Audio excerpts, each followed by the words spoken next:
নমস্কার বন্ধুরা, তোমরা কেমন আছো? আশা করছি তোমরা ভালো আছো। আমিও ভালো আছি। আজকে কোনো ব্লগ ভিডিও দেখাবো না, একটা রান্না করছি, সেই রান্নাটাই তোমাদের সঙ্গে শেয়ার করব। আর কোনো ভিডিও করতে আমি পারিনি। তাহলে বন্ধুরা তোমরা এই রান্নাটা দেখতে থাকো, দেখলে তোমাদের ভালো লাগবে। আর আমার পুরো ভিডিওটার সঙ্গে জুড়ে থেকো। তাহলে বন্ধুরা তোমরা দেখতে থাকো আমি কি রান্না করছি। তো বন্ধুরা, কড়াইশুঁটি ছাড়িয়ে নিয়েছি। আমি মটর পনির করব। দেখো, আগের দিন অনেকটা কড়াইশুঁটি নিয়ে এসেছিলো, কিছুটা কড়াইশুঁটির কচুরি করেছিলাম আর কিছুটা আমি রেখে দিয়েছিলাম। আজকে একটু পনির এনেছি, মটর পনির করব। এখন তো কড়াইশুঁটির দাম অনেকটাই কমে গেছে। আমাদের এখানে তো 30 টাকা করে পাওয়া যাচ্ছে। তোমাদের ওখানে কত করে পাওয়া যাচ্ছে একটু কমেন্ট করে জানিও বন্ধুরা। আমাদের এখানে খুবই কমে গেছে, ওই জন্য আমি একটু মটর পনির করছি। দেখো, পনিরগুলো আগে ভেজে নিলাম, তারপরে আলুগুলো ভেজে নিচ্ছি। নেওয়ার পরে এটা কিন্তু আমার সন্ধেবেলার ভিডিও। সন্ধেবেলায় আমি ডিনারের জন্য করছি। এর সঙ্গে আমি দেখি পরোটা করতে পারি কিংবা রুটি করতে পারি, কিন্তু এখনও ঠিক করিনি। আগে এটা বানিয়ে নিয়ে তারপরে দেখি, জিজ্ঞেসে করব কে কী রকমের সঙ্গে কি খাবে, সেই হিসাবে আমি বানাবো। দেখো, পনিরগুলো তো ভেজে নিয়েছি আর আলুগুলো ভেজে নিয়েছি। এবার একটু মটরগুলো ভেজে নিচ্ছি।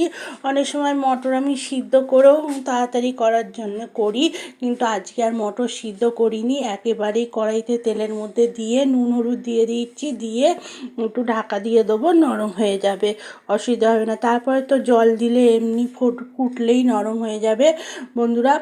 এই মটর পনিরটা আমি এর আগে একদিন করেছিলাম, আর এই হচ্ছে সেকেন্ড বার করছি। আজকে একটু বেশি করে করছি। এর আগে মটরের দাম একটু বেশি ছিল, তোমাদের বলেইছিলাম 70 টাকা করে মটর নিয়ে এসেছিলো।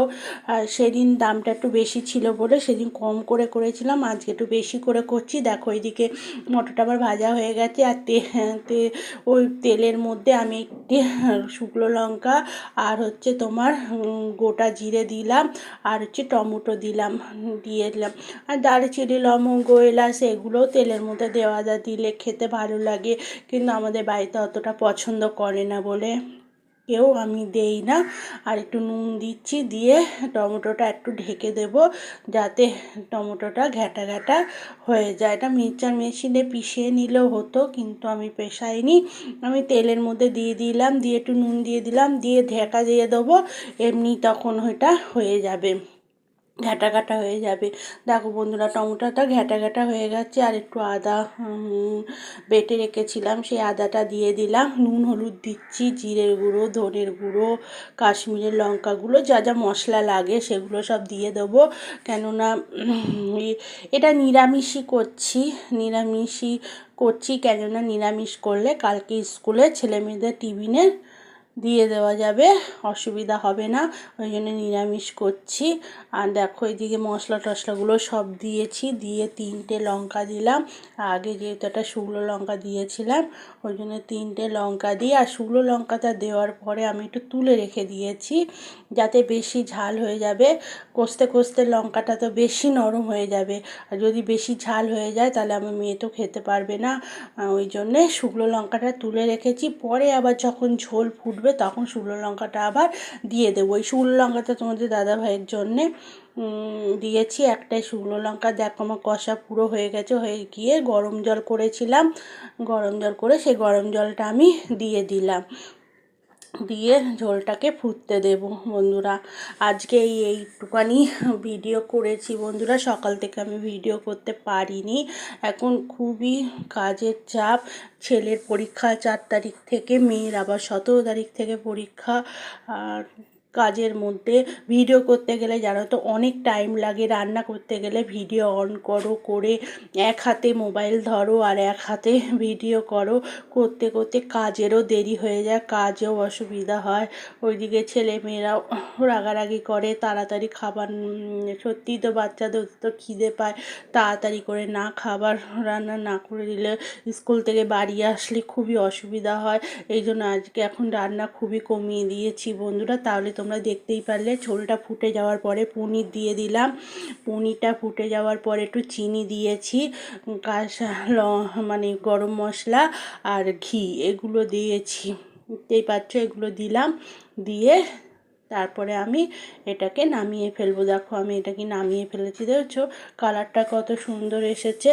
এটা রুটির সঙ্গে পরোটার সঙ্গে খুবই ভালো লাগবে। দেখো আমি ওদের পরোটা করে দিচ্ছি, ওরা পরোটা খাবে আর আমি রুটি খাবো। আমি পরোটা পুরি এই জিনিসটা এখন খাচ্ছি না, আপাতত বন্ধ করে রেখেছি। কেননা আমি মাঝে একটা ডাক্তার দেখিয়েছিলাম, সে আমাকে বলেছে কোলেস্টেরল একটু বেশি আছে আমার, ওই জন্যে আমি একটু ঘি পরোটা এগুলো একটু মানে তেলের জিনিস ভাজাভুজি একটু কম খাচ্ছি। ওইদিকে দেখো পরোটাটা করে দিচ্ছি, ওদের জন্য পরোটা হবে আর আমার জন্য দুটো রুটি হবে। এই হচ্ছে আমাদের রাত্রিরের আজকের ডিনার বন্ধুরা। দেখতেই পাচ্ছ দেখো পরোটাটা আমার হয়ে গেছে, পরোটাটা হটপটে আমি করে নিয়েছি। দেখতেই দেখো ঘি দিয়ে ভেজেছি পরোটা, আজকে আর বাটার দিয়ে করিনি, ঘি দিয়ে করেছি। আর এইদিকে দেখো তরকারিটা রয়েছে, এদিকে আমি খেতে বসেছি। দেখো বন্ধুরা ওদের সব খাওয়া দাওয়া হয়ে গেছে, আমি কিন্তু রুটি খাচ্ছি, আমি কিন্তু পরোটা খাচ্ছি না, আমার জন্য দুটো রুটি করেছি বন্ধুরা। তাহলে বন্ধুরা ভিডিওটা তো শেষের মুখে, যদি তোমাদের আমার ভিডিওটা ভালো লেগে থাকে একটি লাইক কমেন্ট করে আমার পাশে থেকো। সবাই ভালো থেকো, সুস্থ থেকো, সাবধানে থেকো।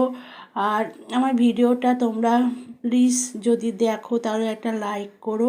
টাটা বাই বাই, সবাই ভালো থেকো, সুস্থ থেকো।